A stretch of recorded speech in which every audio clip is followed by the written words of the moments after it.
YDBT Daily. I can't even talk today. YDBT Daily. The funny thing is, I don't realize that some of the times that I go live, that's the first time I've spoken that day. Like, I haven't spoken all day. And then I get on live and I'm like, holy shit, my voice is super jacked up. YDBT Daily coming at you, YDBT Daily on a Thursday. Today we're going to talk about is picking up where we left off on Tuesday. Tuesday, I asked you guys to send me renderings of what you think a modern Fox body would look like. And you guys absolutely failed at that. 3 or 4 guys on Patreon sent me photos. Most of you literally sent me Fox body pictures. And I started to go, yeah, I don't think my audience understands what I'm trying to say. You don't have to make an exact looking replica of a Fox body with new headlights. What I'm saying is, what do you think a modern Fox body would look like today?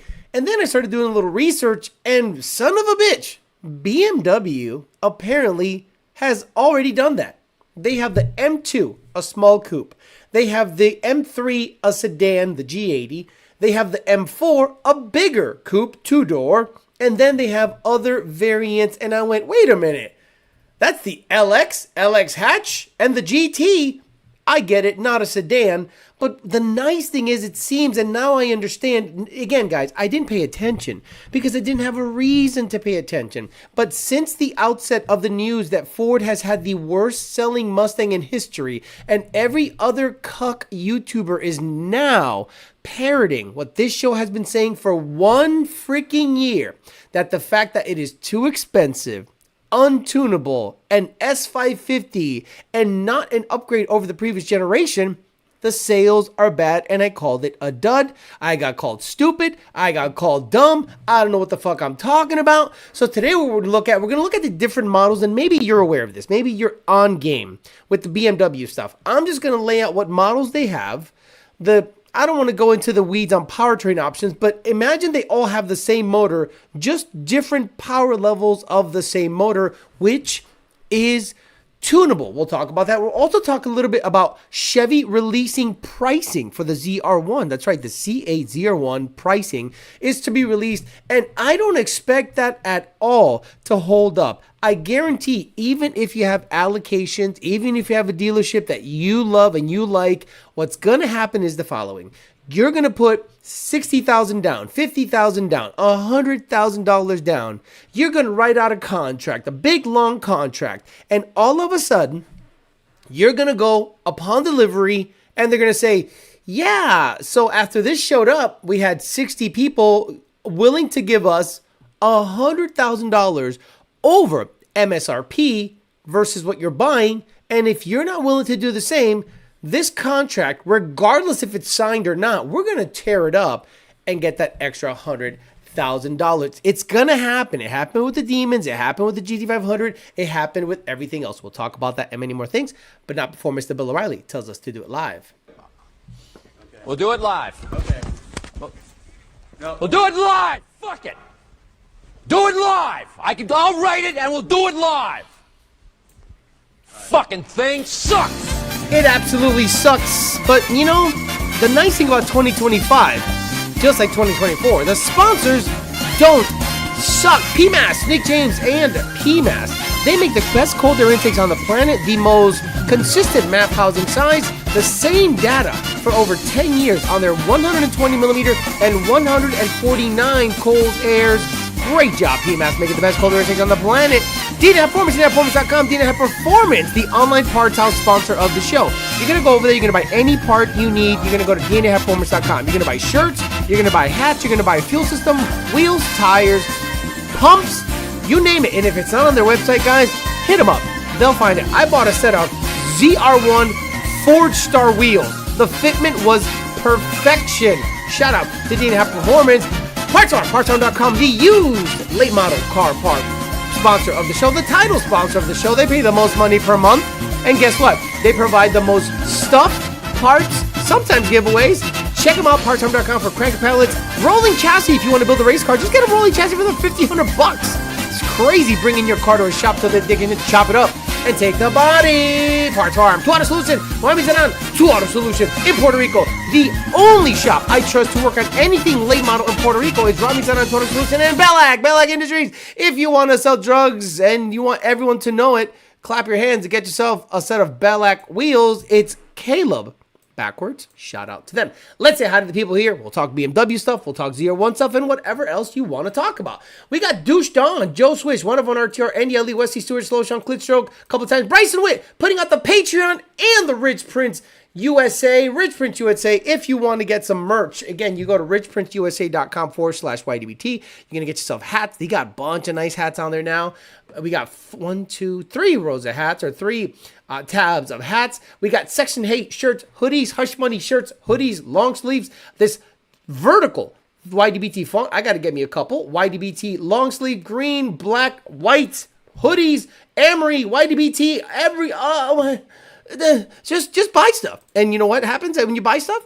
I get a check at the end of the month. Let's be honest about that. It's all about getting that money so I can get you guys more content. Nick Bryson a couple times. Thank you so much. Money for 40 Belovers TC. Frank Donahue. Extraculcus. Whatever. Evening, y'all. Z33 Camzilla.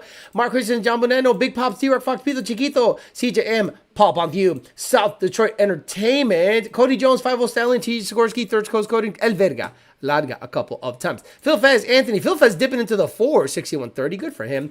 Dixon, Arturo Mosillo, boosted one of on RTR. RoboStyle, Dustin Garrison, Nathan. YouTube Corrupt. Good evening. Probably the OG guy that used to watch shit back in the day. Line and Line, CPR, Andrew, Big Ed. Valley 10 Speed, I hope your house is good. How you doing over there, Valley 10 Speed? Let us know how you're doing. The fires over there affecting people we know.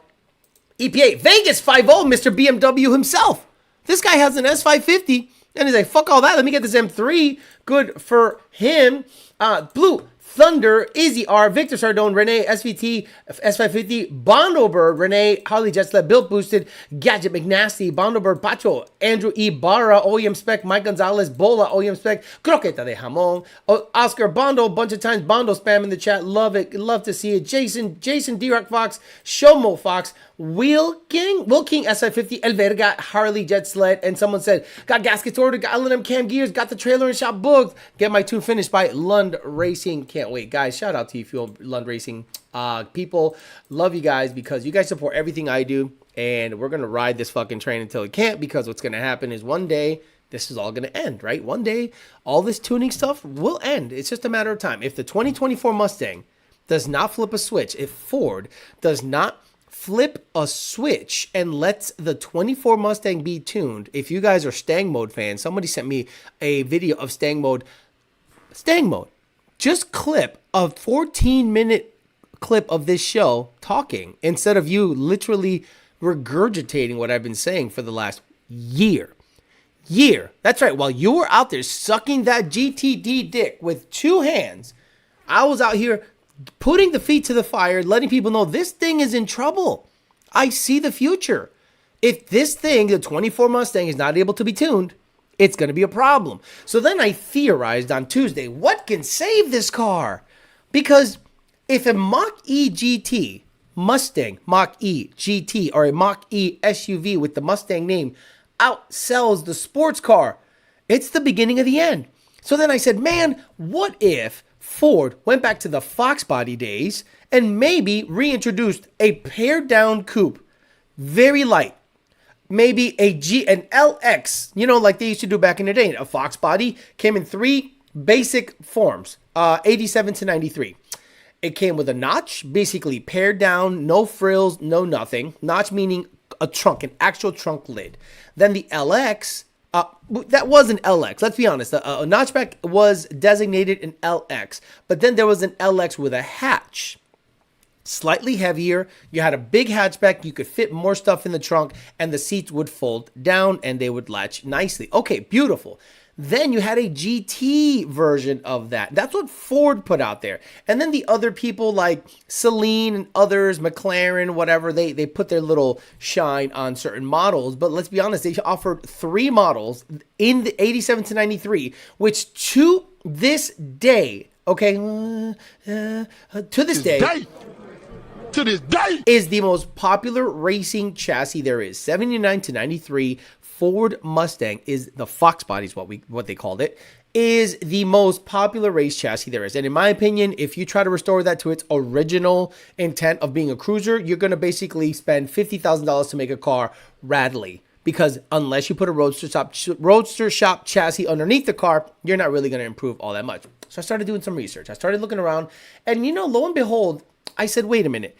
I have literally not even looked at the BMW camp. Not because I don't think they're good. I've already said that is the other platform that you can go 8s in with the engine that it came with, a built trans. Obviously, there's tuning available. I'm sure auxiliary fueling. A lot of people were ahead of the curve, but I don't have a reason to be. I'm a Ford guy, okay? I'm an American sports car guy. But it's really hard to ignore when a lot of these cars start popping up. People that used to be 5.0 Mike, Cuban Coyote, all these guys, all of a sudden became B58 Cuban, B58 Mike. And I'm like, why? And guess what? They're giving you what you want. BMW is giving you cars. I get it, guys. It is not cheap. You're starting at $60,000. But people are buying them. And I tried my hardest, guys, to get sales figures of the M2, the M4, the M3. And that's the lineage, in my opinion. In my opinion, the lineage is M2, small coupe. It comes in a manual. Gentlemen, the M2, as far as I know, comes in a manual option in 2024, 2025 to have a twin turbocharged, straight six, brand new car that is light, small, zippy, and it comes with a manual is unbelievable. Then you get the M4, which is a bigger version of that. Let's just say, wider, bigger version of a two-door coupe BMW, same engine, more power output, but I think because it's a little heavier, it's not as quick to 60, but I think it is more powerful. Then you have the sedan. You have the M3. I think it's called the G80. Again, do not quote me. I am very new to the game. So let's show you guys what's happening with the models here. I quickly pulled up what BMW is offering the people, and I went, son of a bitch, they're giving you exactly what you want. So let's look at, and this is from the BMWUSA.com site, okay? And I literally Googled, and if you want to do the same thing, type in BMW M Series vehicles. And this is what comes up on my search engine. It might be different on yours if you're downloading Prawn all the time. So the high performance M models are then it says the powerhouses right here. The M2 Coupe, 453 horsepower, 3.9, 0 to 60, starting MSRP, $65,000. Now the M2, in my opinion, is the notchback. I said, that's the notchback. If I was going to say what a modern interpretation of a notchback would be, it doesn't get more clear cut than that. Apparently, the previous generation was nicer. That looked great. This, I get it. They're doing weird stuff with the front nose. But this is the modern, in my opinion, because I was looking. I was like, what is a modern vehicle right now that you can get in a stick, auto, zippy, light, new? Well, here it is, the M2. So the M2 with the straight six, and again, I don't know if it's B58, S58, I have no fucking idea. At the end of the day, this is what I would think a modern notchback would look like. It has great color options. It's light, two-door, quick to 60, rear-wheel drive. What else can you ask for? And you can obviously look at it as a blank slate, a clean canvas, and you can do whatever you want with it. And there are options down here of people that have lowered it, put different wheels on it. So do yourselves a favor if you're not on game, because I'm not on game. I'm just getting on game. Go ahead and Google M2 and see what you come up with. And then BMW, in my opinion, the next one would be the M4 Coupe. So the M4 Coupe, it's just that the Coupe, right? So it's a bigger version of that. 0 to 60 a little quicker, but it has exactly 50 more horsepower.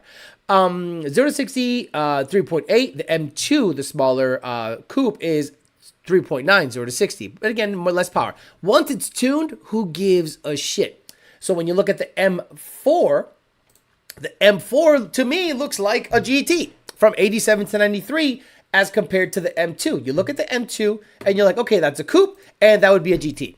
A bigger, wider, basically shorter version of the M3, the G80 sedan. And then what they did after that is they put in M3 which is a M3 sedan, which is 473 horsepower, 4.10 to 60, and the M3 looks pretty darn spiffy if you don't, if I don't say so myself. Crazy color options.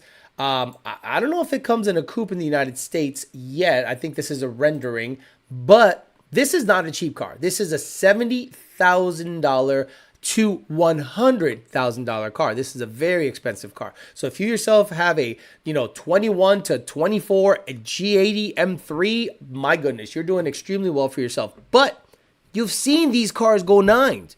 You've seen these cars be downpipe heroes. So in my opinion, these three, the M2, the M4, the M3, would be the LX Coupe, the LX Coupe, the GT, or the LX hatchback and GT of modern times. But the fact that they add a sedan on top of that with that platform, it's like having a four-door Mustang. So then I thought, no wonder everyone's going over there. No wonder everyone is happy to jump ship because they can tune today. Today. You can go and you can talk to, I think Cuban, and maybe, if I'm not mistaken, Valley 10 Speed is also that type of guy that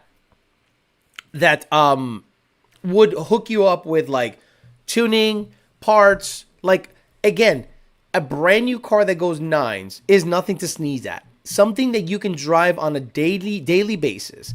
And if you want to be an E50 hero, be an E50 hero, whatever you want to do. But if you can drive it on a daily basis and have the ability to go to a track, and if you have an X-Drive version, which is all-wheel drive, you can just, on a dig, take care of a lot of people. It's real tough to beat. So if you're in the market for an E-Ray, it's $120,000. And, the tuning is not going to get you into the nines. It's going to get you maybe to the 1050s. But a BMW downpipe hero E50 mix and all this dumb shit can get you into the nines because it's turbo. And they just turn it up, and there you go. So I'm telling you, Ford probably should take a page out of the BMW book. I would have never thought I would have said that in my life. I love the BMWs back in the day.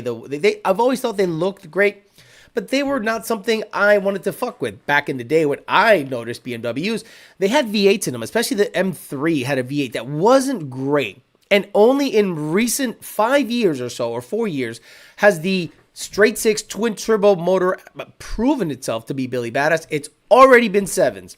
They've already gone eights on bone stock stuff, except a built transmission and maybe auxiliary fueling. But I'm telling you, the motor that came in the car, the turbo that came in the car, if I'm not mistaken, correct me if I'm wrong, and the built transmission has gone eights. That is nothing to sneeze at. So that's why I think Ford is in big trouble if they don't fix shit right away. Now, let's talk about the Corvette real quick, and then we'll get to the comments and concerns. Car Driver today, 2025 Corvette 01 starts at $174,995. America, your hypercar is here. The most powerful Corvette ever comes in at a price that undercuts just about every supercar offered in Europe with the power that far exceeds the most. Now, I have a sneaking suspicion that Chevy's going to build a lot of these. So, my concern is this. Let's say there's an actual consensus out there between everyone that's about to buy one to not pay over MSRP. Because again, if you buy because you want to be the first, for whatever reason, again, guys, you buy a platform, you're not going to become YouTube famous. You'll have a lot of views for about a year, but you'll have maybe 10 to 15,000 subs. You're not going to make more than $500 a month on YouTube. It's not worth spending $225,000, $274,000 to get 15,000 subs on YouTube. There is no millionaire sweepstakes on an investment that crazy. It just doesn't work that way. You got to have personality. You got to teach people something. Pricing. Okay, get your pocketbook. Call your accountant. Ask your kid very nicely about selling their kidney. Just do whatever you need to do to raise some cash before Chevy opens the order books in mid-February. America's hypercar is here. Pricing for the 25 Corvette 01 has been finally announced, and 7 months after the car was revealed. The 1LZ model starts at $174,000. That price nets you by far the most powerful Corvette ever with the twin turbocharged 5.5-liter V8 pushing out an incredible 1,064 horsepower and 828 pound-feet of torque. Unlike the rest of the Vet lineup, the Z01 comes in a 1LZ or 3LZ. There's no middle-of-the-road 2LZ here. It's all or nothing, baby. The fancier 3LZ will cost you $185 and adds heated ventilated seats, front-facing camera, 4 additional speakers, and nicer interior materials. If open-air driving is more your style, the convertible version of the either trim runs an additional $10,000. Both trim levels come standard with the carbon fiber roof, carbon fiber ceramic brakes, carbon fiber ground effects. As the Z01 is all about performance, both trims also come with a performance data recorder to keep track times. Considering the standard performance that comes with the Z01, the relatively short list of performance options is unsurprising. The carbon fiber aero package tax $84.95 to the price and replaces the standard aero grab with a much more aggressive rear wing, front drive planes, and a larger front spoiler. It also adds to the underbody strakes to increase downforce. Then there's the ZTK performance package, which technically costs $1,500, but it requires you also to purchase the carbon pack. It nets you a Michelin Pilot Sport Cup 2R tires, stiffer spring with a specific magnetic ride control calibration for the track. We should know there's some historical precedent for Chevy releasing the Corvette at one price and then raising the price right before it is sold. According to Chevy, the order books are open mid-February. There was no mention of allocations, but the brand advises interested customers go to their preferred Corvette dealer for ordering details. Production of the 2025 Z01 down at Bowling Green Factory will begin sometime in the second quarter of this year. That means deliveries will start showing up around September, October, November, right in time for low DA, good times, 60 to 130 in the fours. That's right, 60 to 130 in the fours on a stock car, and a 9.6 quarter mile, and over 210 mile an hour top speed. That's pretty badass for a brand new car that you don't got to do shit to. You can take that Corvette from Miami, drive it all the way, and pick up someone that's, in California, drive it all the way back on pump gas, and be able to run 460 to 130 in every fucking state. Build something. Please, go ahead. Build something that can do that. Go. Tell me how much you spent to have a car that has the ability to go 4s, 60 to 130, mid-9s, drive on fuel you get on the street, making it the epitome of the definition of street car. Not carrying octane booster, not carrying Torco, not carrying ethanol 1R, not looking on the app for E85 stations. Pump gas. Can't hate anything like that. It is the bought versus built argument. You're 100% right. Let's get to the comments. What do you guys think? Does the BMW do the modern BMWs personify what Fox Bodies did back in the day? And 10, 15 years from now, are you going to look back at this era and go, BMW killed Ford?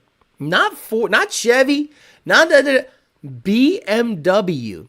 Because Ford is not even aware, I don't think. Farley is out there driving Chinese electric vehicles. Bro, the cornerstone vehicle that most people know Ford for is Mustang and F-150. Shelby is its own thing. Mustang and F-150. That's what people know them for. And you are losing to a company that has a twin turbo, straight six, beating the shit out of you, giving you multiple models that the engine comes in, and you wondered why nobody bought your car that can only get a Whipple tune. Oh my God, it is 2025, and the only tuner, quote unquote, that you can get on that car comes with a $15,000 blower, E30 gayness, which we all know is bullshit. You don't even get cooling benefits until E50 based on our EGTs. We have EGT sensors. Unbelievable. Tukes, chime in and give Alex some info, man. You know more about this shit than we do. Exactly.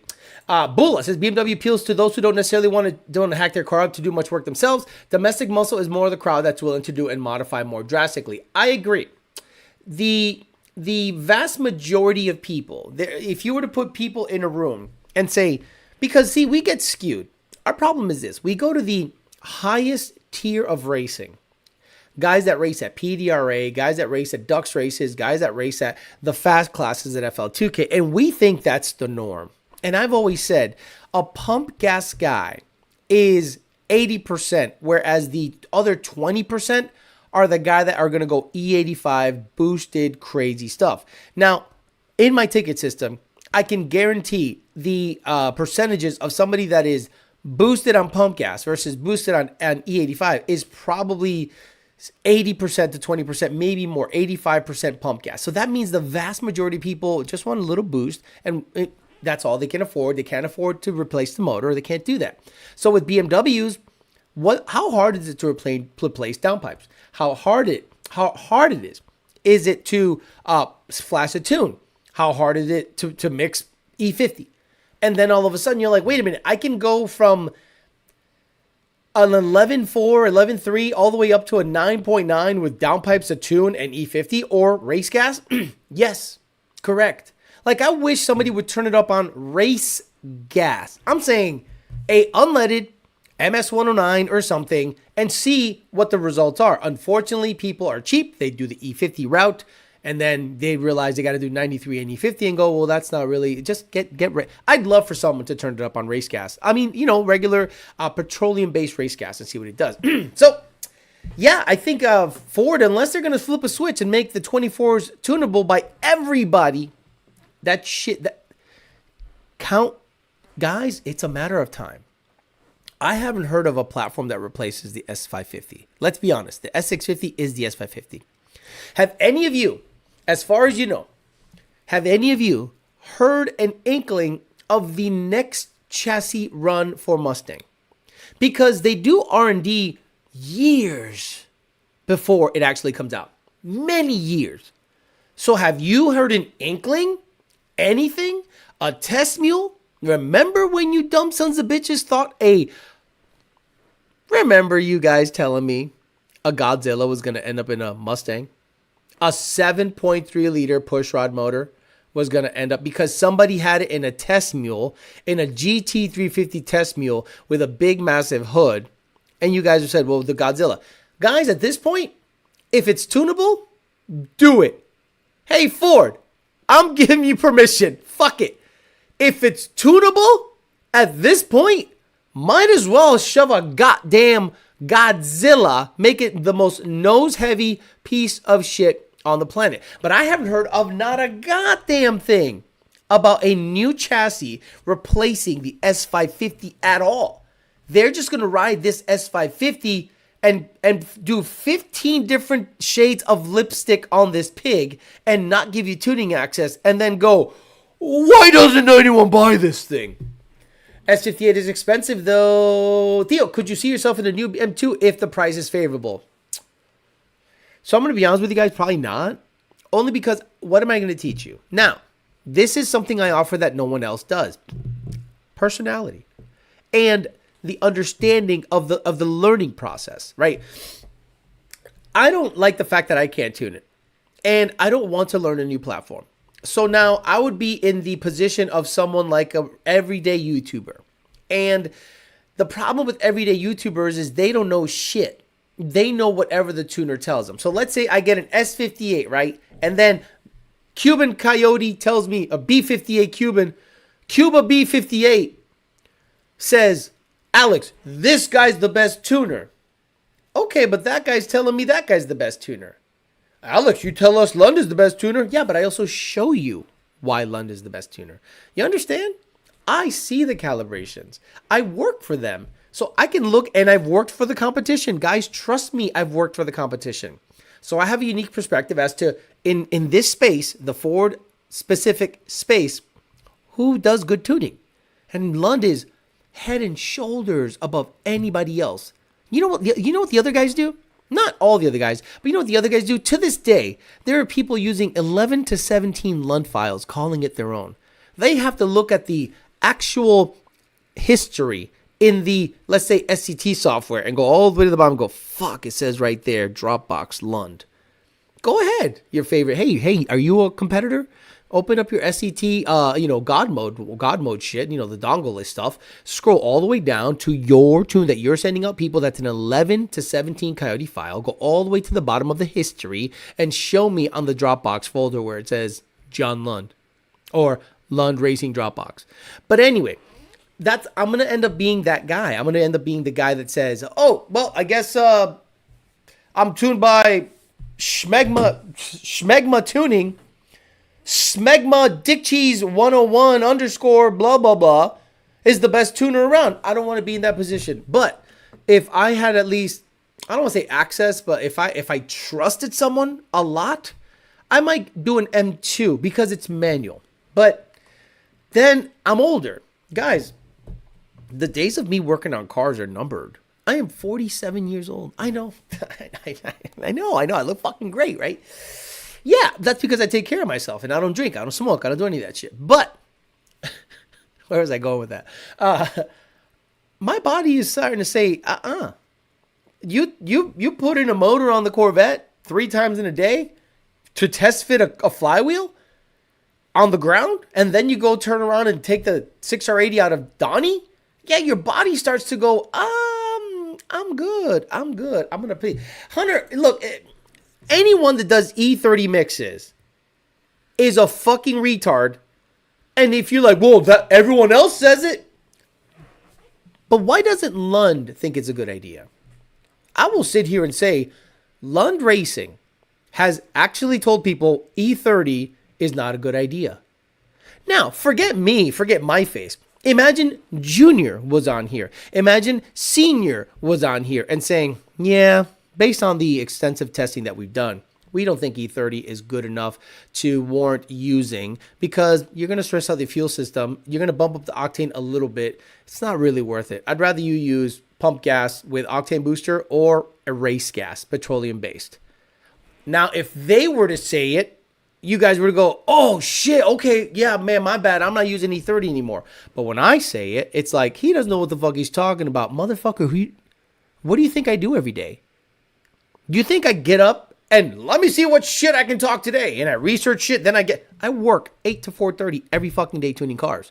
And when someone says I got an E30 mix in there and I see the knock sensor still pissed off, I see the fuel system starting to stress out, I see them try to turn up the wick and the fuel system AFR 0.82, 0.83, you're going to blow it up. You're going to blow it up. You're going to blow it up. On days like today in Florida, where you have negative 1500 DA, all of a sudden you have E30 in the car, a stock fuel pump with a BAP, MU52s and 13 pounds of boost, and the AFR is 0.84, 0.85, creeping up with RPM. I don't know nothing, but it's funny. It's about the messenger at this point. I think people with E30 are idiots that listen to others that don't work in this space, or others that work in this space that are shit, that are thieves, that are liars. Whatever. We have nothing to gain. I'm not gonna ever tell my customers, sure, put E30 in it for a little bump of octane. Oh my God, you're retarded.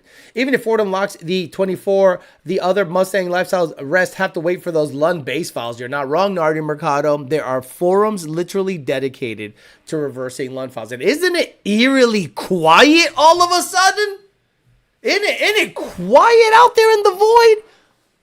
Boy, all those people that were talking that shit, feeding people info, making cartoons. Woo! What's that smell? Motherfuckers are quiet now. Man, it sucks getting old. M2, M3, M4 are all available with a manual, Alex. I wouldn't do a bigger car with a manual. I've learned my lesson. I would do an M2 with a manual. I would not do an M3 or an M4 with a manual. Line lines. I think the M2 is for more of a mature audience.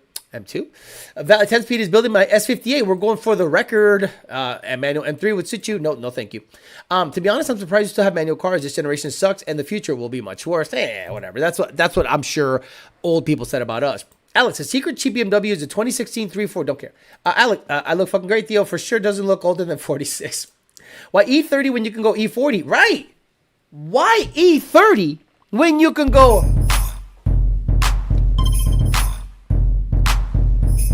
Ooh. wait. Ooh. Why not go E50? Guys, there was a guy on the forums that said, well, if E30 is good, why not full E85? Puts E85 in his car and then goes, hey, I got to check engine light that the car's running lean. Oh, no shit. Stupid. You're telling me a car that has a tune set for a 14.0 stoic, and you put fuel that has a 9.85 stoic, and the car went lean. So now you know why we don't even want you touching ethanol. The general public does not even know what ethanol is. hey, go ahead and fill up on pump gas and get me a watt hit from 0 to 6, from 3,500 to 6,000 in third gear with advanced track off. I went to the pump and I said my pump has an ethanol pump in it. That's pump gas, right? I thought they were kidding. I go, ha, ha, ha, ha. No, that's ethanol. And they go, no, and they're serious. These people are serious. They go, wait a minute, no. I'm at the pump, okay? There's gas here, all right? But one of the handles is yellow and it has ethanol in it. Can I use that? That's ethanol. That is not gasoline. You know what else is on pumps that have gas pumps in there? Diesel. Use the same logic. I'm at the pump. There's a green handle. There's a black handle. There's a yellow handle. I'm at the pump. I'm pumping gas. No, one's gasoline, one's ethanol, the other one's diesel. Stop being stupid. Stop using E30 in your cars. You're fucking all retarded. If it's tuned for E30, sure, fuck it. But not on a stock tune. Stupid people out there. Listening to fucking Facebook. Oh, man. Is Alex smarter than Cardi Climb? Lower Mustang Lifestyle adds 30 degrees of time for E30 cars. Stop it. And the manuals are weak. I'm on my third one, a B58 car. Shredded third gear twice. Not good. E30 plus E10 equals E30. People don't want to admit they're wrong. That's Mel. Sasso. Cheese under. Oh, my God. Just tell me when to go, Alex. Trust me, Alex, you would hate working on a BMW. They suck. You're measuring your ability to add timing to cooling. Not exactly the same. Here we go with the cooling argument. How much cooling in EGT is gained by using E30? Go! Oh, you don't have EGT sensors on your stock fucking car? You're just theorizing that 70% of gasoline and 30% of ethanol magically cools the car down enough? What if you're in Louisiana? What if you're in Massachusetts? What if you're in one of those states where the 93 octane is no better than 89 octane? Where I've literally seen cars knock 3 or 4 degrees back on pump Chevron, Texaco, Sunoco in states where the pump gas is bad quality. So now you have chocolate milk and then you're mixing 30% ethanol in it. And you're like, well, this is 100 octane. Based on what?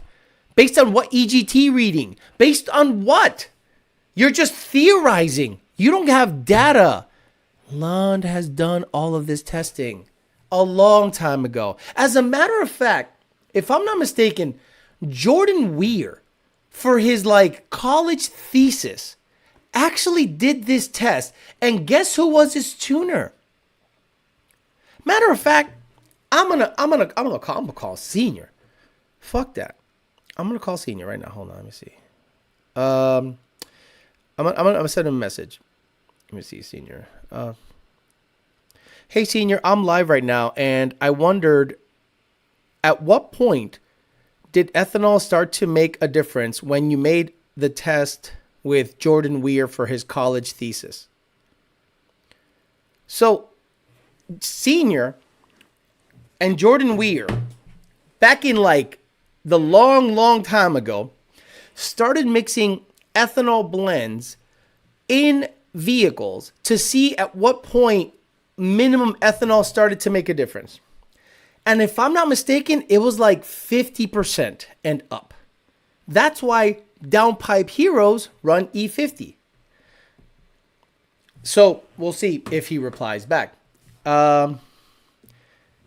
You can call me if you want. You just have to keep the language good so you don't get in trouble. LOL.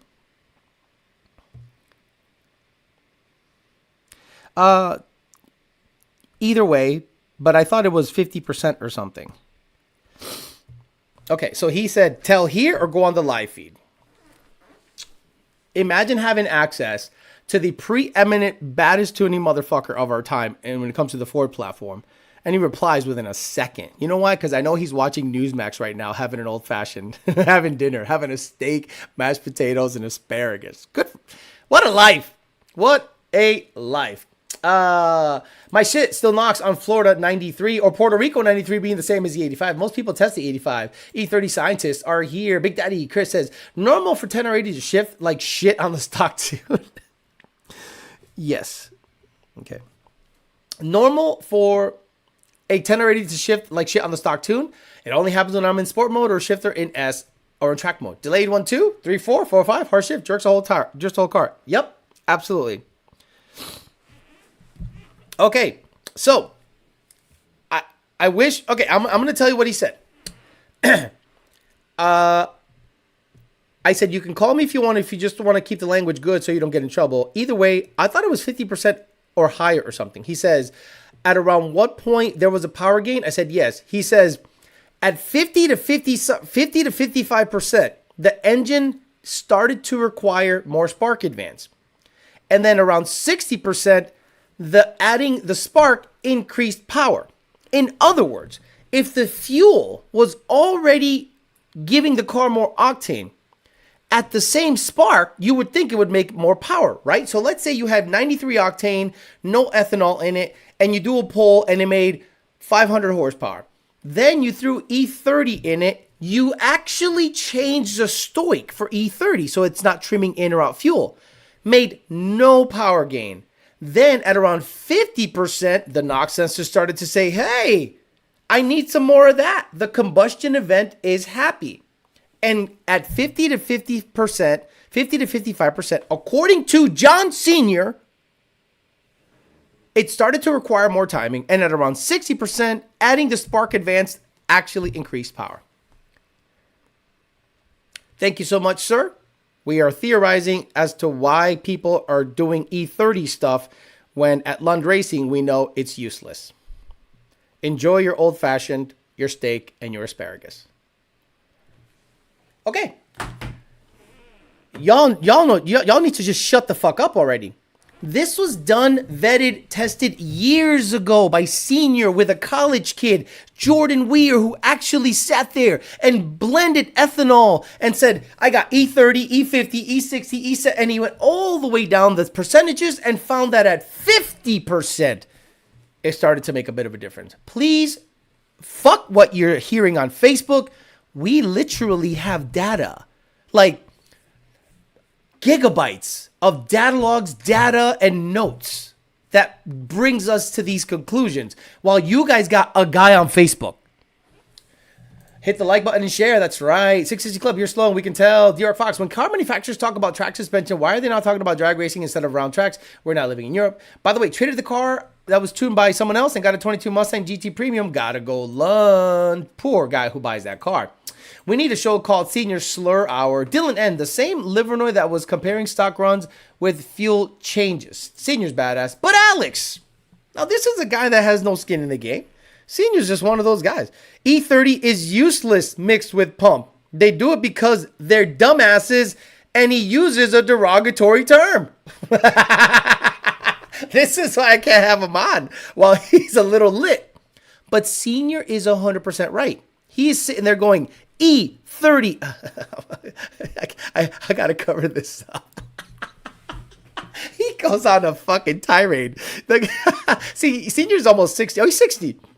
You know, he doesn't have like any issues texting motherfuckers shit. It's great. So he's E30 is useless mixed with pump, says Senior. They do it because they're dumbass and uses a derogatory term. Love it. I didn't have steak, so he's listening to the show. You didn't have steak. So you had salmon? You either had salmon with the asparagus, right? Or you had or is the steak only when I show up? Like, is steak special, Senior? When I come over, y'all get the steak out? I appreciate that very much. Senior's to go, but that's not what the lab coats want to hear. But Alex, the forum said, thanks for the information. Exactly. Throwing ethanol at an untunable car is psychotic. If Stangmo did it, so will I, just like my Raisinator deleter.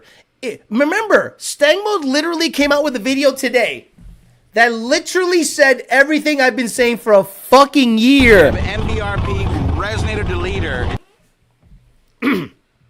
I don't think English is his first language either. Everyone follow one or two people. They never do the investigating. Exactly. If Cletus didn't post it yesterday, I guess it doesn't matter. Senior did it years ago. What happened to the stupid SoundLib when you needed 1.21 gigawatts of ethanol on the Lund server? But Alex, he means it's for everyone, right? Damn, I wish he was on his take on Mustang lifestyle was legendary. Yo, I'm telling you, what he said about that was the funniest shit. And I didn't know he was going to say that. he just said it. See, he comes from a different time where you could say shit. And there he is. Mr. Senior's in the house. Guys, say hi to John Lund Sr., who literally put a blue check mark on E30 being bullshit.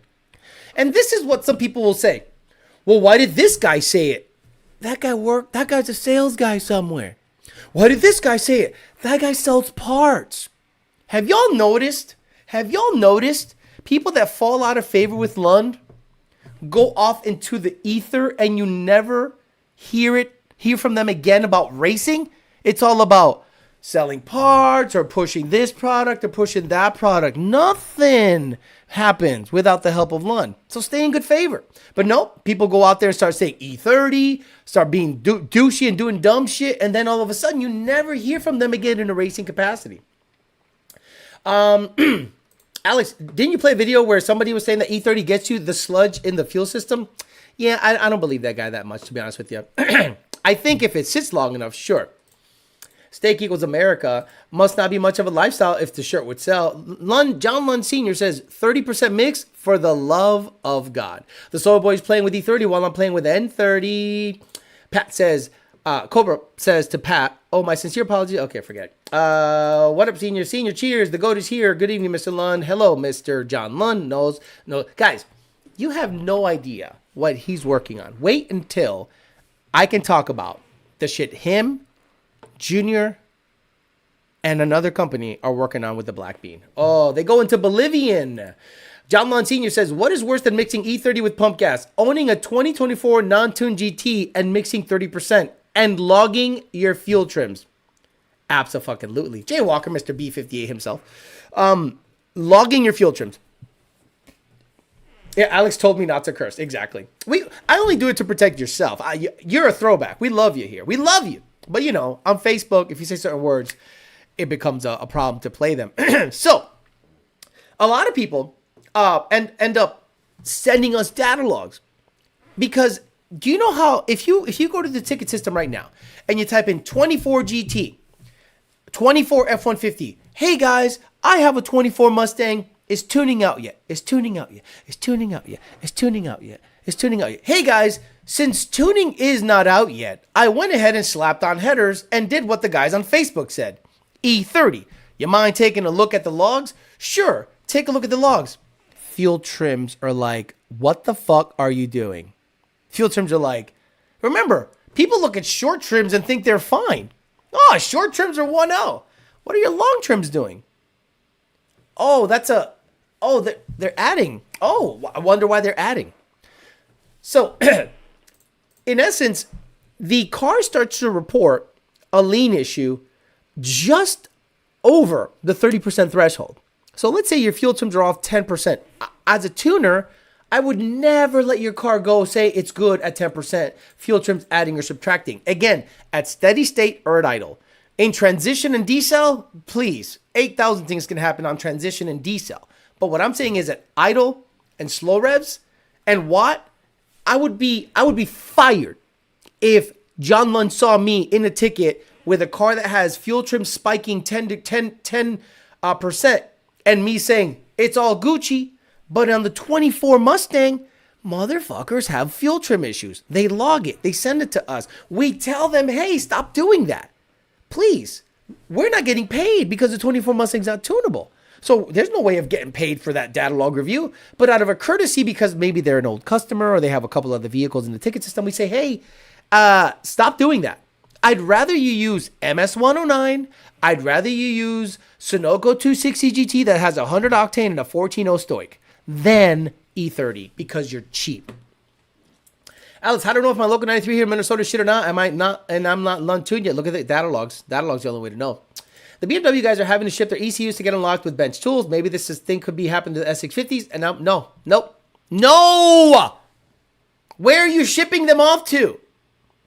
Show me a company, an aftermarket company that unlocks Ford ECUs that you got to ship to Russia. And then the implications of that. Let's say we have like sanctions against certain countries. So let's say we start going, hey, here we go. Russia's allowing unlocks for S650s. Do you think it's kosher for us to send shit to Russia to unlock? Come on, stop it. Yeah, John Lund Sr. says, Senior doesn't look at anyone's tune. He literally does not look at anyone's tune. Discovery of what? What do you got? No, sir, I have a B50, S50. Alex, can I get a Luntu with a BDX? Yes, you can get a Luntu with a BDX, a SCTX4. Hell, I sent an X3 tune the other day. How do I know it's an X3? Because the serial number starts with XP. XP. I'm like, oh my God. That is a fucking X3. I thought they stopped pushing that thing around. The old super cool tuner. E85 detergents don't like petrol. Petrol detergents don't like E85. Mixing detergent negate each other's. Some other Alex expert. Some expert Alex showed us. Yes. Does Senior look at Dustin's tunes and say bless his heart? Senior does not look at anyone else's tunes. What the fuck's he going to learn from that? No offense. Alex, did anyone give positive input regarding the welding of the block? Yes. Jake feels that it can be welded. Time. Jake is in the middle of a huge move. He's moving shop Sunday. I am in the middle of 3 projects, but I definitely can get the transmission down to him, get that thing built, and I have to find out, hey, Jake, what do you think I should take this car to? I have shit. I got to get going because I have a very short season here. What's more effective, E30 or Octane Booster? Octane Booster. Can't wait for Lund to offer Motec. It might happen. You have to send them to Siberia. What is Senior preferred fuel choice? Finland, but close enough to Russia, says Jay Walker. Yeah, nobody. Senior likes M1. John Lund Sr. says he's an M1 guy now. So what I'm starting to notice is that people think that a computer that could just get shipped off to Ford, to another country, that is the way of unlocking stuff. Guys, if I'm not mistaken, to this day, you still have to send off your Gen 3 F-150, your Gen 4 F-150 computer to HP tuners if you want to be unlocked and tuned by them. As far as I know, Dodge computers have to be sent to Diablo or whoever the fuck so that they can unlock it, then send you back a unlocked unit, as far as I know, but I don't know that much. On the Ford side of things, it's never been that way. It's never been the way where you can just send it to another country, they do a flash, they do an unlock, and then it has to checksum. It's one thing to unlock the PCM. It's another thing to load a tune on it and take. See, there's many layers of tuning. You guys just think, oh, it's unlocked. Now it's time to tune it. Okay, so let's say I unlock it. I'm able to manipulate the tune. I change 2 or 3 parameters. I try to flash it in the car. The car doesn't checksum. It goes, sorry, something changed in the calibration. Checksum failed. How do you fix that? Well, you got to find a way of it checksumming. Ship the S650 ECUs to Diddy's house and unlock them. Yeah, he'll unlock them with his dick. There it is. This is P. Diddy unlocking an S650 computer.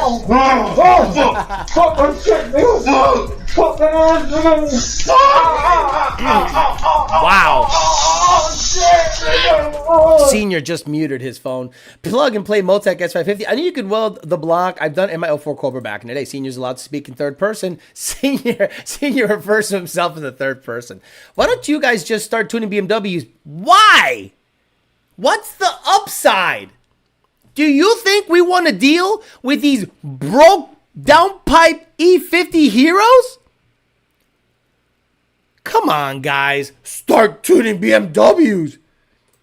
But there's no sanctions against Finland. Again, you take it to Finland and you can't get a fucking computer unlocked and then checksummed. Come on, stop it. My shitty mechanic hit the starter with the impact set on kill. Is it software related or mechanical related that causes 1080 to shift like that? It only has 4,000 miles. In my opinion, it's the ghost in the machine. What does that mean? Valley 10 Speed has been racing his 1080 car for a very long time. And he's always had an issue where he does a pull in third gear and it starts to slip the clutches. And he's like, oh, I guess the trans has to be rebuilt. So then he heard me on a couple of live streams and he's like, I hear Alex talk about this crank relearn all the time. I'm sorry, trans relearn. and cam reset all the time. Why don't I give it a shot? Son of a bitch, he does it and it doesn't slip. But the next pull, it slips. So if I were you guys and you have an N-gauge or the ability to do a trans relearn, if you're making big power, I think it's a very good idea to do trans relearns before every fucking pull. Just in case it doesn't learn any bad habits and the ghosts in the machines, the gremlins in the background don't start to act up. Is PBH moving out of the airport shop? Yes, and they're going to another airport shop up close to Stewart Airport. Dumb question, but does Lund tune Raptors? No Diddy? Yes, certain model years. Yes, 3.5s and the 6.2s. Diddy gonna unlock you? Don't fatfo. With enough baby oil, you can unlock anything. Shop in Palisades. Unlock the S650. Looks what happened. Oh, that's bad timing on the fire jokes.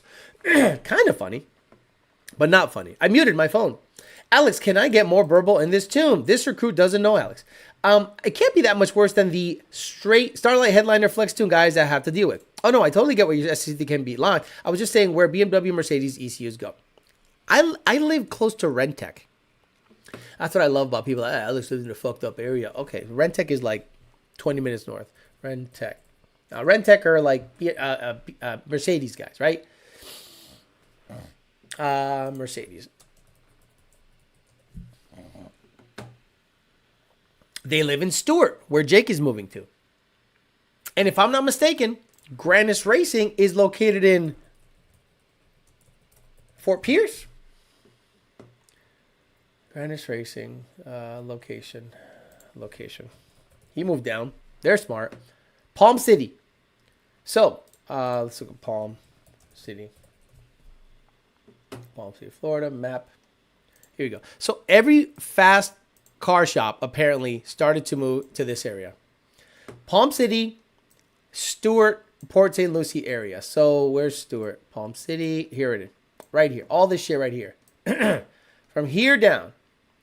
Stewart, Port St. Lucie, Palm City, all this area is absolutely full of Billy badass shops that get shit done. And there's the airport, Stewart Airport, right there. And then I think PBH is going to be somewhere along here somewhere. Yeah, somewhere along this. Oh, shit, is that it? That might be it right there. Is that a shop? Oh, what the fuck is this? Let me put the little man right there. I don't think that looks huge. Let me see. No, that's not it. No, that's not it. Okay, so forget it. Yeah, but anyway, Jake is going to be in one of these, industrial buildings here. So that seems to be because it's still close to Palm Beach County, big money. Look at the Port St. Lucie River, the ocean, the inlet. Come on. Why the fuck do you live anywhere else? Why do you live anywhere else? I don't understand why you guys stay in this cold ass shit. See, you guys forget around spring and summertime how shitty it is where you live. It's freezing out right now. It's 48 here. I'm loving it. It's good. in the morning.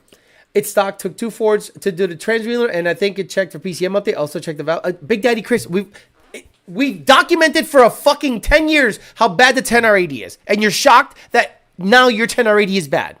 Come on, man. We've been saying the 10R80 is shit for forever. So why all of a sudden you're like, whoa, it's fucking bad? I have been telling you the 10R80 is shit since it came out. I bought a 10R80 truck. It was shit. But you guys, for whatever reason, are Pikachu'd face when your 10R80 starts to do 10R80 things. Stop buying the 10R80 and thinking you have that one that they made on Wednesday that works. Stop. It's shit. It's all shit. Big Daddy Chris, you don't need to understand anything. What you need to understand is that the 10R80 is shit, and you're gonna live with it or sell it. There is no fixing it. It's been like that since it was introduced. Sorry for your loss. That's racing, Big Daddy. It's nice in Stewart. I have a ton of Hot Rod Shop customers there. Nicer class of people. Have thought I'll never went Watt Bear. Who cares, Big Daddy? Who cares? Your 10R80 is shit. Just shut the fuck up and accept it. It's shit. Your 10R80 is shit. Accept it. Complaining about it is not going to fix it. There's no magical fix. This fucking show's been saying it forever, and now you're shocked that your 10R80 is shit. Come on, man. Stop. Unreal. Alex, saw LMP video. They were genuinely surprised how easy the GT500 made 900 wheel. So you have to be demoralized. Demoralized. When you build LSs, LTs, LS9s, LS3s, you build all this shit, and a fucking ported blower, headers, and E85 GT500 makes 900 rear wheel horsepower, while you need a 416 or 409 or whatever the fuck they call their fucking motors. Heads, cam, port, lower, upper, fuel system, high side, low side, dick side, that side, ice this, ice that, to make 890, maybe 900. And I love how they start talking about torque. Torque? We're not towing trucks here, bro. We're not towing trucks. Tell Brett how bad his torque is on his car. Tell Senior how bad his torque is on this car. Well, if you only had that much torque, make 2,500 real horsepower. Torque does not matter all that much on a roll. Okay? We all know that most Corvettes that are big power Corvettes, they can't do a second gear hit on the street. When was the last time you saw a ZR1 with a 2650 or even a 2300 at 40, even with sticky rubber, in second gear hookup? It makes so much torque that it's unusable. So what do?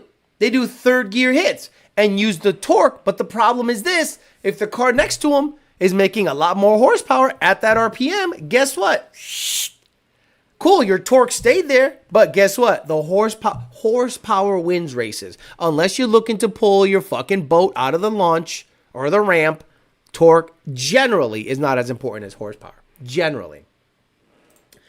Corey Peters, why do the newer GT500 sound like a trans hate life when they launch at the strip? Because they do. It's a DCT.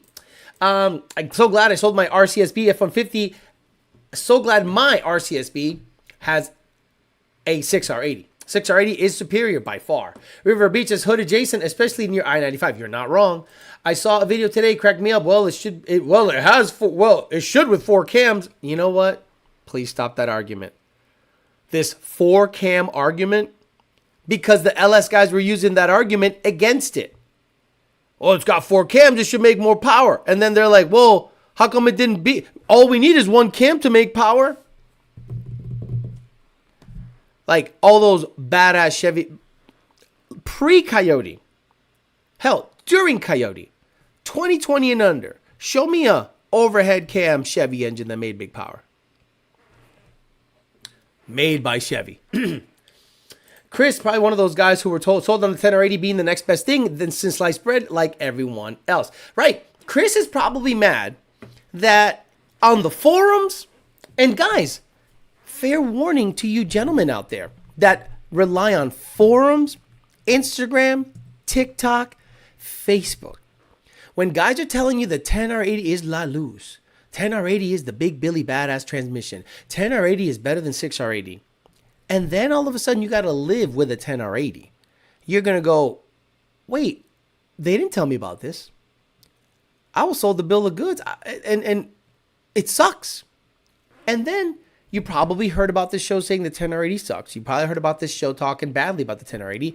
You've heard this show talk highly about the 6R80 and a built 6R80 versus a built 10R80. Hell, you can go seasons with a built 6R80 at 12, 13, 1400 horsepower, whereas with a 10R80, you probably could go to the track twice before you need to swap clutches in it or do transreelings or valve bodies, whatever the fuck. So then you're going to sit there and go, I can't believe I let all these other companies, influencers, and people that don't know shit sell me on this 10R80, and now if I put it in shifter position S, it skips gears, it clunks. I wish I would have known about this earlier. And then you come across this show, and you're like, wait, this show has been saying that for 5-6 years? I'm like, yep. 10R80 is for daily driving and occasional roll racing, not for drag racing or occasional driving. And occasional driving, that's funny. My 10R80 truck is shit, confirmed, says Heath.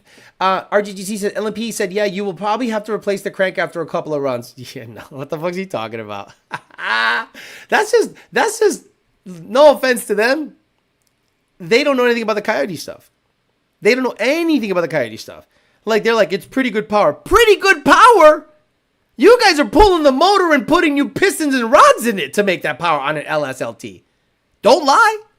There's documented evidence of that. Meanwhile, a Coyote, any Coyote, boost fuel, 800, 850, 900 is no sweat. Gen 2 and up. Boost fuel.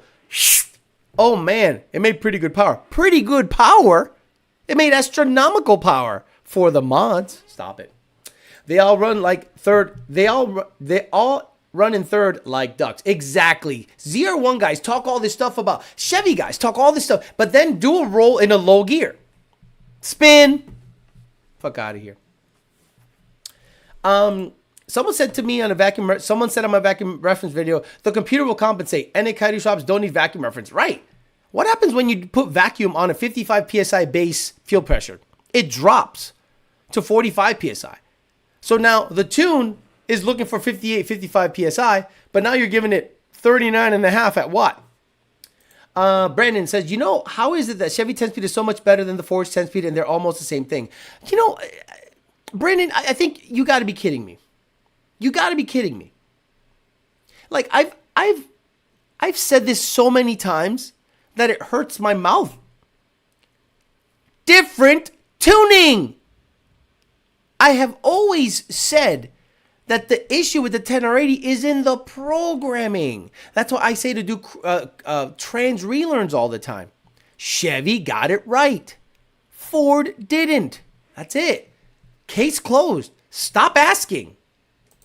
They also love mentioning how it has a larger footprint and if a physical size and it's not displacement that affects power production. If someone says that the engine having dual overhead cam is as big as a big block, no problem. Take the short block and put them side by side. And you're going to go, wait, that little guy made more power than that guy with no mods? Yeah, you see that guy right there? Yeah, that short block? Yeah. That short block, that engine comes in, that tiny little thing, make double the horsepower your shit makes with no mods. Look, I'm not a hater. The BMW is a viable platform. As a Ford guy, I'm not going to sit here and blow smoke up your ass because then my credibility would be gone. But the BMW is a viable platform. I got to wipe this because I see a little haze on the clock back there, and I want you guys to see me nice and clearly. There you go. So the Coyote is great. I wouldn't say superior because we have still yet to see what the B58 can take. It's so new. Like imagine you were just starting to fuck with the 2JZ when it first came out. Like just came out. And you straight six, gay, bleh. Then you figure out that bitch is bad. 10 years later, 15 years later, people are still building these things. Hell, they came out recently, if I'm not mistaken, with a built iron version of the 2JZ where they strengthened where it had weaknesses. So you could live at 12, 13, 14, 1500, not even sneezing at it. Oh, it's all good. The Coyote is already vetted. It's vetted. That's why I laugh when people try to. The only thing you can improve on the Coyote, I would say, needs a complete reconfiguration of the block. Like if you were to say a 5.4 version of the Coyote, meaning a little more stroke, but then that means you need a taller deck. Maybe you need, more material in certain places. Maybe the material around the cylinders has to be more robust. Maybe it has to be made out of billet. So once the Coyote goes to its highest form, the platform, you're going to start seeing that this thing is pretty legit. And I think the B58, we still haven't seen the ceiling of the B58. Someone says, at LS, Alex, smarter than 58 does not make 800 horsepower with downpipe and tune. 750, but not 800, right? Intake tune exhaust on my 93 car stayed bumper to bumper with a Cobra Jet exhaust tune E85 Gen 1. Those P31 just feel like they make up a lot of ground. Sold my 18 Mustang for a C8 Z06. Not bad. Would the ZF HP trans be better than 10R80 applications in Mustangs? How would you compare the ZF HP to the 6R80? Well, you still have to build it. In my opinion, a stock ZF, like that came in Hellcats and stuff, is pretty legit. But I still would think a built version of that is something that would be more viable. because I don't know the weak points of the ZF. Because the ZF came in many different cars, BMWs and all this other shit. But if you got one from a Hellcat, come on, stop it. Right, and that's why I think, Blue Thunder, that the Dodge Hurricane engine has not as much power potential as the Hellcat. Look, we all know here that the Hellcat motor, Red Eye, Demon 170, you know, the highest form. If you were to put twin turbos in that shit makes 1,200, 1,300. I mean, you can't fucks with that. You're like, God damn. It's probably a cam swap away. But I'm saying the long block minus the cam and power adder, that engine, boost and fuel, 1,000 is not out of the realm of possibility. 1,200 with twin turbos is not out of the realm of possibility. That's like 1,300, 1,400 at the crank. That's big boy power. The Hurricane variant, the straight six Dodge Hurricane stuff, I think it has a high ceiling similar to a B58. And why is it tunable? Guys, it's tunable right now. Okay, it's called the RHO, right? The real high output.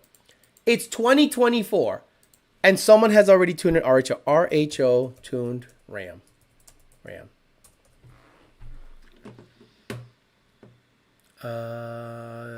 Stock dyno test and factory horsepower. Didn't JB4 do some dumb shit? JB4. JB4 tuner. Look at that. Let me see what's going on here. It took us a whole 3 weeks, 3 days, 7 hours, and 29 minutes before we did our most important and first mod to the Ram RHO. Now, the RHO is incredible in stock form, but when you can mod this and add another 104 horsepower to the wheels for less than $700, we said we're in. See? Let's look it up. Let's see what they're talking about. So they tuned an RHO, which is a straight six replacement for the Hellcat motor. And guess what?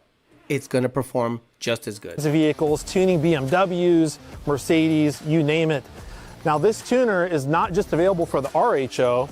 They have it available for so many more vehicles. Just go to Burger Tuning, BURGER, tuning.com. Okay, I don't know him from a hole in the wall. I just typed in tuner RHO and see if they have a tuner available for your vehicle. Now this tuner in the RHO adds another 104 horsepower to the wheels. Bro. That is absolutely huge. That's major, major power. That's the beauty of turbo stuff. That's why I think this thing, the RHO, let's say you treated the RHO just like you would treat a BMW. Downpipe Hero E50. And if it has enough fuel pump, come on. Come on. We are just starting to scratch the surface of what this can do. I believe that would be roughly 140 to 150 horsepower to the crank. But here's what's really cool. We're going to dyno this next week on an all-wheel drive dyno. Oh, I like it. I'm about to. How old is this video? How old is this video? Is there an update? A month ago. Yeah, I'm going to look it up. Washington. And we're going to show you guys what this is putting down to the wheels.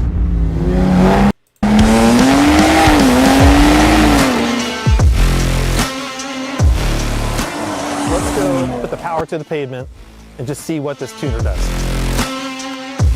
This is such a highly produced video, and you're telling me, okay, it got a good amount of views. IGM Auto, only 3,000 subscribers, but I mean, the production value is very high. So what I love about the SRT product. Look at this shit. So we have a screen right here. Look at this screen. The app is called Performance Pages, and this is available on the TRX, for example, the RHO. God damn, that's like a whole goddamn television. Look at, he's even got, your passengers got shit to look at. That's a mistake. A couple other vehicles, I believe the Trackhawk, probably anything that has a... Trackhawk? Anyway, so he's just going through it. All these Dodges have these Billy Badass things that are just super cool. Yep, Ford giving you this. Okay, this is a brand new vehicle, gentlemen. Brand spanking new vehicle. Let me see if he released anything about dyno tunes, dyno runs. 0 to 60. No, he has not updated anything as far as I know. No, that's the last one he's got. 2,000 videos. Why shorts? Videos. 1,000 from the beginning. Okay, nothing. No updates. So no updates for a little while. So why doesn't Ford? Ford is still not offering tuning availability. You can get a brand new RHO, twin turbo, straight six, Ram, and tune it for another 100 horse. I'm blown away. Burger Tuning, have it your way. He said the 630 was better. He's talking about issues with the. Oh my God, Big Daddy Chris, do yourself a favor, Big Daddy Chris. I'm gonna do you solid, okay? You're gonna go back in time and start watching every fucking show from the beginning. You're gonna watch every fucking show from the beginning. Senior's going to bed. Good night. Says good night. Good night. What a guy. I love that guy. Guys, very hard to come across good people nowadays. Senior is one of the good ones. Love that. Love the fact that we came across each other's paths. What if you look at the history of how we even came to know each other? It is ridiculous how we cross paths, how we fit each other's personalities well, how he couldn't have come across someone more hungry to work in this industry. Hungry. I'm like, you'll see. I'll make myself a somebody in this industry. And here we are. Burger is the biggest in the BMW piggyback game. They've crossed into other platforms with their piggyback. Mustang's interior has always been behind the Chevy and the Dodge. Checking it super late. Gonna watch later. Bro capping. Ford news that their 60/50 screens. Ford knew that on their S650 screens, but of course not. Ford news that on their S650 screens, but of course not. What the fuck did you just say? Ford gives you Fox body gauges. Keyword tunable. Look at the Hurricane on Dodge sites. Shit's mad complex.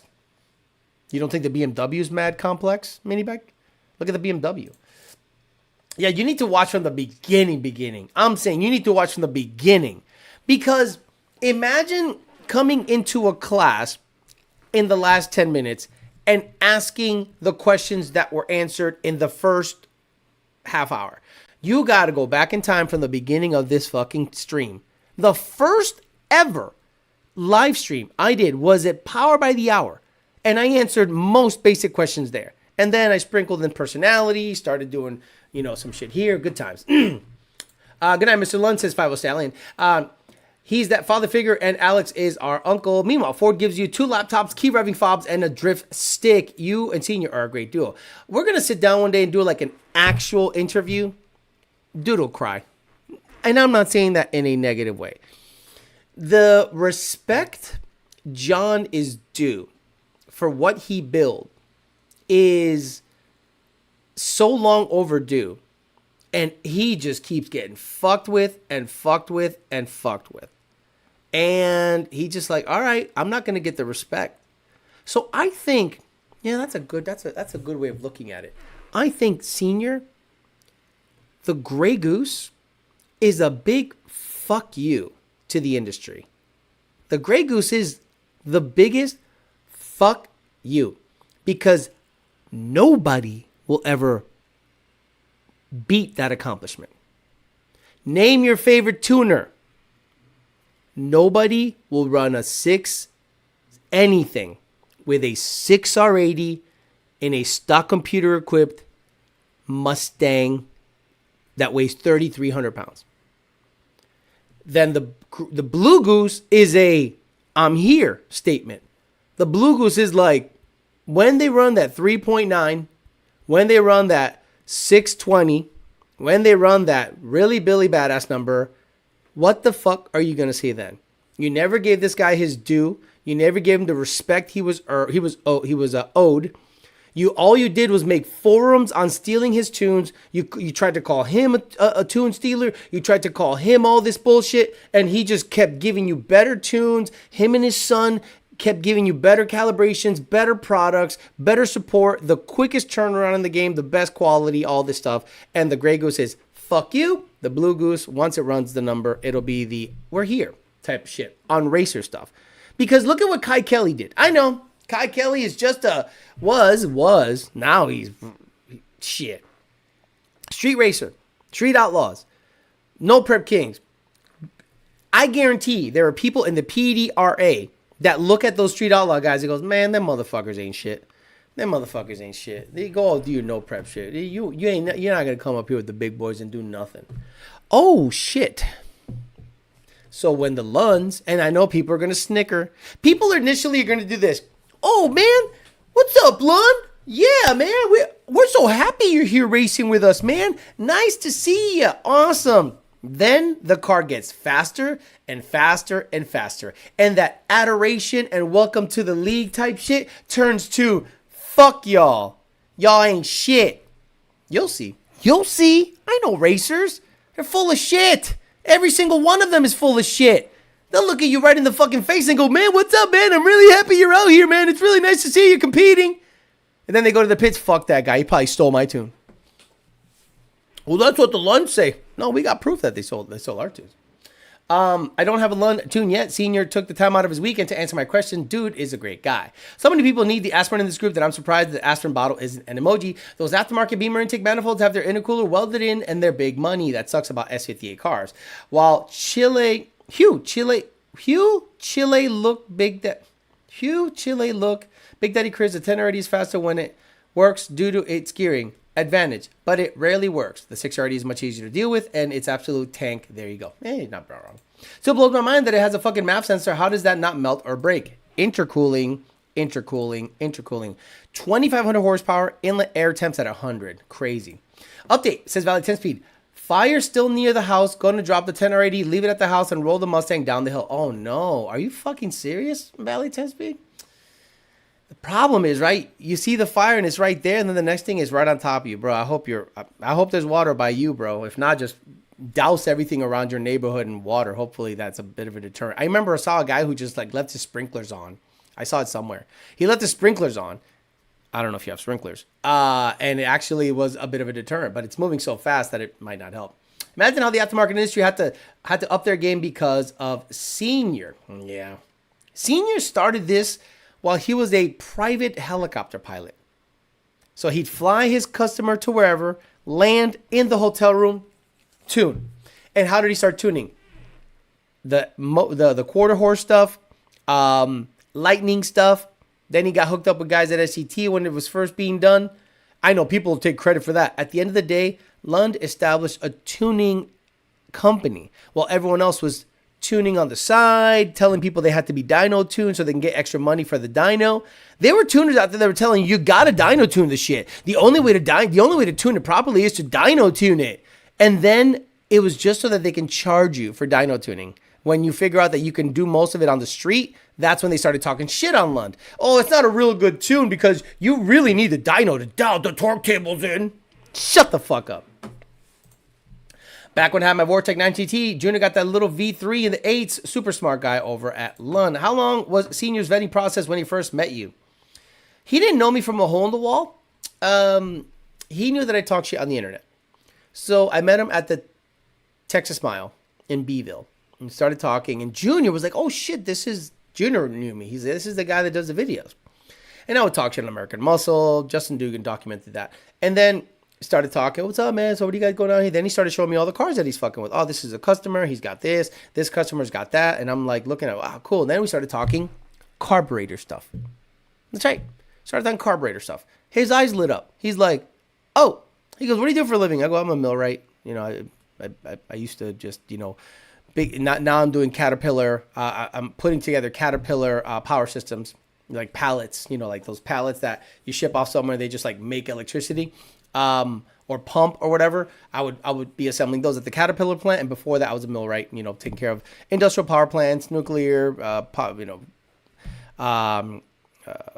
natural gas, coal, blah, blah, blah. And he's like, what? So I have a superior knowledge on mechanical drives and pumps generally.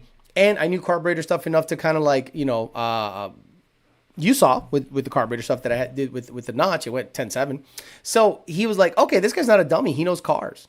And then That took about a month of just talking and interviewing. And then I think he needed to get his ducks in a row in West Palm Beach. But the problem is that the West Palm Beach operation wasn't kosher. You know, he had some issues there. And I was kind of a victim of that. But then once we got all around and reconvened a couple of years later, we were all good. If you dig far enough, there's a ton of forum posts of senior tuning O3 Corvas and Lightnings and getting high praise even back then. To this day, he gets that praise.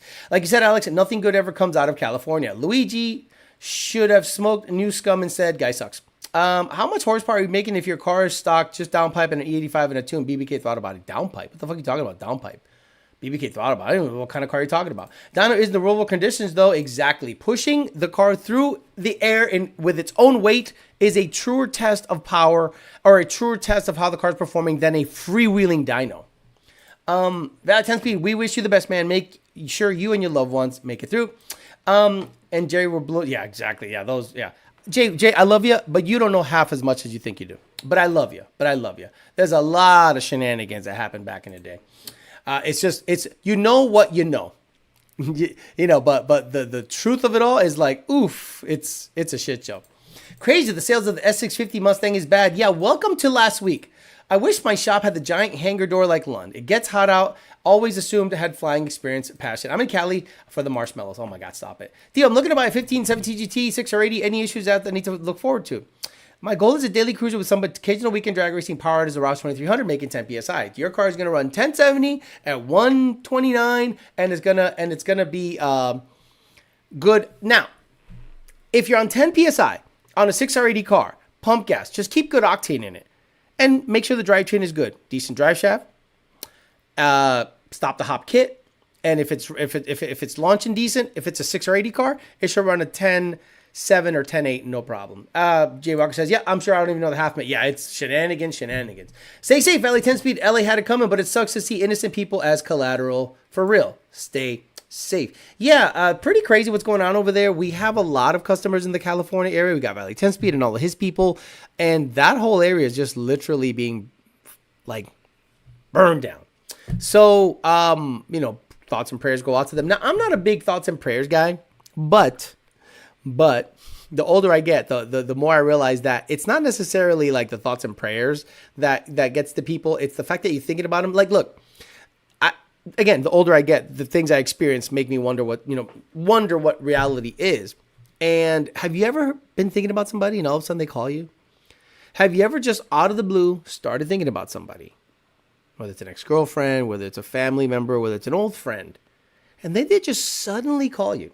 I remember, guys, when I was literally homeless with my whole life in the car, and I'm sitting there, and I'm like, I'm looking at apartments. I was at the Winn-Dixie parking lot, and I'm like, I guess I'm sleeping here tonight. And I'm just scrolling, and I get a call from Donnie. Donnie's like, hey man, what are you doing? He never calls, like literally never calls, and he's like, what are you doing? And I'm like, nothing, man. Just sitting here in the parking lot, you know, looking for somewhere to live. And I told him the whole story about the ex. And he's like, oh, shit, dude, stay at my place. And I was like, normally I'd say, fuck that. You know, the pride takes over. But, man, sleeping in the parking lot is not fun. So I'm like, okay. So that's what I think. That's what I mean about, like, thinking about somebody and sending prayers and thoughts. Something happens that we can't explain that actually, you know, helps a little bit. Maybe I can't explain it. Maybe it's some, you know, otherworldly shit, but it does matter to think about somebody in a positive way, and usually good things happen. Usually. I saw multiple YouTubers making copycat videos of how low 24 sales, crazy amount of parroting you, very comical. That Joe Rogan episode, the guy predicted that under the right conditions, fire would burn through LA and the coast. What about what Trump said? Trump said it 6 months ago. About the smelt and how the water and how the ground is not saturated. It's super dry and literally the forest is not maintained. And it was made to have just crazy fires, crazy stuff. What's he say? South Detroit Entertainment says, Valley 10 Speed, I hope that you and your family can get us to a safe place away from those fires. I think about you all the time, Alex. You still ain't calling, says Vergara. I left my number and everything. That happens a lot to me. Connected consciousness is a crazy rabbit hole. It really is. Yep, manifesting is real. Divine intervention. The ether. What power does it? Then Amir kills it. That What power does the Gen 2 F-150 4x4 6RD need to run a low 10 or 9.9? Can it be done with a stock trans? It can be done with a stock trans, but the VMP truck went like 10.3 on a stock trans with like a 72 millimeter pulley and a VMP Gen 2 with MS-109. That's perfect, deal. I wouldn't go with a 10R80 Mustang for shit. Thanks to you, I don't fucking trust it. I wouldn't dare to even own one. Someone were to give it to me for free. 10 seconds, Zeo6 says agree. I've had those weird positive experiences too. All right, guys, we're out of here. Today we talked about BMW literally giving the customers what they want. A small manual optioned M2 with a straight six twin turbo, an M4 big coupe manual option straight six twin turbo, more power. Some have all-wheel drive, some only come in rear-wheel drive. So you have the M2, M4, and the M3, and I'm sure there's even an SUV or a couple other things that have the M badging or the M performance features so that you guys can have options. So Ford, I don't know what the fuck you're going to do, but I don't see 2025 being any better. How is 2025 looking when the car's shape stays the same? Maybe you'll add a Cobra badge on something that's still not tunable. Remember, Raptor R is still not tunable. 2024 Mustang, still not tunable. 2024 F-150, still not tunable. And you're going to look at yourself in the next focus group and go, what do we need to do to bump up sales? Give people what they want, make it tunable like Dodge and BMW. All right, guys, I'm out of here. Thanks for listening. We'll be back on Sunday morning for a peasant chat. We'll talk to poor people, talk to poor people about poor people's stuff, and we'll hang out there for a little bit for an hour and a half before we get back onto a new week. Have a good rest of your week. I will see you guys on Sunday morning for the peasant chat. See you guys later. Bye.